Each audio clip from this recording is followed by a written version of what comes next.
Naloko ka na ba ng buy and sell? Yan ang pag-uusapan natin ngayon.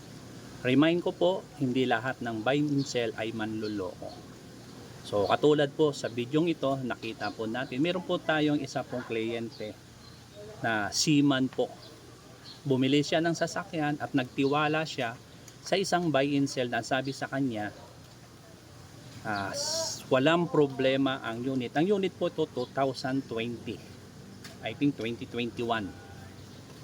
Sabi nila, meron na kaming mekaniko dito at huwag kang mag-alala, ibibigay namin sa iyo ang sasakyan nito ay napakaganda, walang bangga, walang issue, okay ang lahat. So madaling sabi, nagtiwala sila kasi siyang OFW, wala siyang knowledge, wala siyang alam patungkol sa isang sasakyan. So nabili niya na po yung unit. So ito yung video.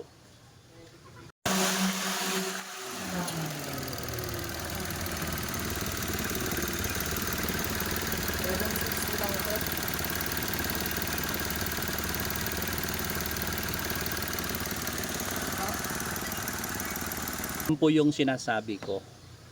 Kapag tayo po ay bumili ng sasakyan, kailangan pa rin natin talaga magdala ng ating pong mekaniko o mag-a-assist po sa atin para po masigurado, matiyak sa pagbili po natin ng ating pong unit ay maganda at hindi tayo maisahan ng mga buy and sell. Hindi ko sinabi lahat, pero alam naman po natin mayroon. Kasi alam naman po natin pag nabayaran na po yan, yan ay tinatawag po natin sisware is. So salamat po kung nagustuhan mo po mga video ganito at may plano kang bumili, follow, like and share sa mga video ko.